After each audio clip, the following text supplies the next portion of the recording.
کہ جس آیت کا پوچھا ہے کہ بنی اسرائیل کی آیت نمبر 78 میں جو بات بیان کی گئی ہے اس کی تشریح فرمائیں۔ یہ کچھ انسانوں کی نماز کے ٹائم ہیں اور کچھ جو ہے وہ جو سیلیسٹیل باڈیز ہیں جیسے چاند ہے، سورج ہے، ان کی نماز کے ٹائم ہے۔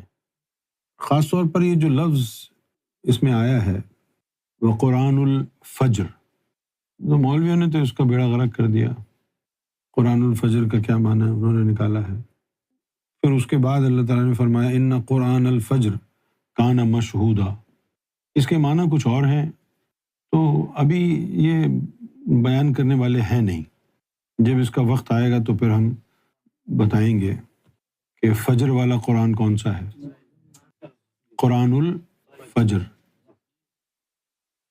لیکن میں آپ کے ذہن میں ایک نقشہ کھینچتا ہوں، بتاؤں گا نہیں، نقشہ کھینچتا ہوں۔ فجر کیا ہے؟ سورج غروب ہونے کے بعد آدھا گھنٹہ لگتا ہے، اس کے بعد سیاہ پردے آسمان پر فرشتے ڈالتے ہیں اور ایک تاریکی پھیل جاتی ہے۔ اگر آپ سے یہ پوچھا جائے کہ اسپیس ہے، اس میں یہ زمین بھی ایک سیارہ ہے اور بھی بہت سے سیارے ہیں، کیا پوری اسپیس اندھیرے میں ڈوب جاتی ہے؟ سوال ہے۔ جو اپنے آپ کو بہت پڑھا لکھا سمجھتا ہے بتائے، کیا پوری اسپیس اندھیرے میں ڈوب جاتی ہے؟ نہیں نا۔ تو یہ جب مغرب کا وقت ہوتا ہے تو مغرب کے وقت جو ہے وہ اس کے اوپر پردے ڈالے جاتے ہیں، سیاہی۔ اسی طرح انسان کے اندر ہے ظلمت، سیاہی، اور پھر جب اس کا قلب منور ہوتا ہے تو وہ قلب ہی سورج کی مانند طلوع ہوتا ہے آپ کی شخصیت میں۔ اس کو آپ جو ہے کہیں گے یہ جو ہے فجر الباطن ہے۔ تو قرآن الفجر سے مراد یہ ہے قرآن کو ایسے پڑھنا کہ اندر کی ظلمت چلی جائے، روشنی آ جائے، ایسا قرآن پڑھنا، قرآن الفجر۔ سمجھ گئے ہیں آپ؟ یعنی قرآن ایسے پڑھیں کہ آپ کے اندر جو سیاہی ہے وہ چلی جائے اور روشنی آ جائے، جیسے رات کی سیاہی چھٹتی ہے اور فجر کی روشنی آتی ہے، اس کو فجر کہتے ہیں۔ یعنی اندھیرے کا جانا اور روشنی کا برآمد ہونا، یہ ہے یعنی نقطہ فجر، اسی کو صبح صادق کہتے ہیں۔ تو قرآن الفجر کیا ہوا؟ قرآن کو ایسے پڑھنا کہ سیاہی چلی جائے اور نور کی روشنی آ جائے۔ اور انہوں نے لکھا ہے کہ فجر کا قرآن پڑھنا بھی یقیناً فجر کے وقت کا قرآن پڑھنا ہے۔ کیا مطلب ہوا یہ؟ فجر کا قرآن پڑھنا بھی یقیناً فجر کے وقت قرآن پڑھنا ہے۔ نہیں، آگے لکھا ہوا ہے ان قرآن الفجر کانا مشہودا، کہ ایسا قرآن پڑھا جس سے تیرے اندر فجر قائم ہو گئی، یعنی اندھیرا چھٹ گیا اور روشنی آ گئی۔ اس طرح اگر قرآن پڑھا انہو کانا مشہودا، تجھے رب کے روبرو کر دے گا، وہ رب کے روبرو کر دے گا۔ اوپر بھی یہی لکھا ہے نا الی غسق اللیل۔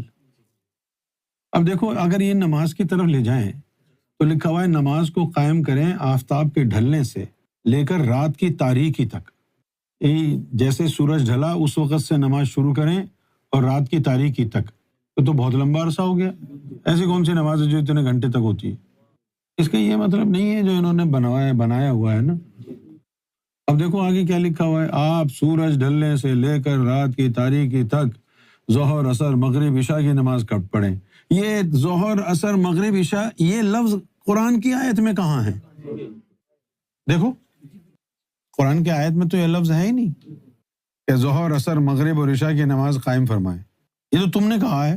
اور نماز فجر کا قرآن پڑھنا بھی لازم کریں، نماز فجر کا قرآن پڑھنا۔ بھائی قرآن تو ہر نماز میں پڑھا جاتا ہے، قرآن کے پڑھے بغیر تو نماز ہی نہیں ہوتی۔ سب سے پہلے آپ بسم اللہ الرحمن الرحیم پڑھیں گے، پھر الحمد شریف کے بعد آپ نے کوئی نہ کوئی سورت پڑھنی ہے، بھلے کتنا ہی پڑھیں، آدھی سورت پڑھیں، کچھ آیات پڑھنی تو ہیں، یا آپ پڑھیں یا آپ کا امام پڑھے، قرآن تو پڑھنا ہے۔ تو یہ کیا ہو گیا کہ بھئی نماز فجر کا قرآن پڑھیں؟ یہ جہالت کی بات ہے، ان کے علم نہیں ہے۔ تو بس یہ جو میں نے ایک چھوٹی سی بات بتائی ہے، قرآن الفجر، ایسا قرآن پڑھنا کہ تیرے اندر فجر کا سما ہو جائے، یعنی ظلمت، سیاہی، اندھیرا رخصت ہو جائے اور نور کی کرنیں تیرے قلب سے نمودار ہو کر نقطۂ فجر تیرے باطن میں بپا کر دیں۔ انہوں نے لکھا ہے کہ نماز فجر کے قرآن میں فرشتوں کی حاضری ہوتی ہے، اور کہیں نہیں لکھا یہ فرشتوں کا ذکر۔ نہیں یار، وہ تو اللہ کے ظاہری، یہ آئی کہاں سے؟ یہ تمہارے دماغ میں کہاں سے بات ہے یہ فرشتے آتے ہیں؟ خود بخود ہی 4 نمازوں کا نام لکھ دیے ہیں، اللہ نے تو نہیں لکھے۔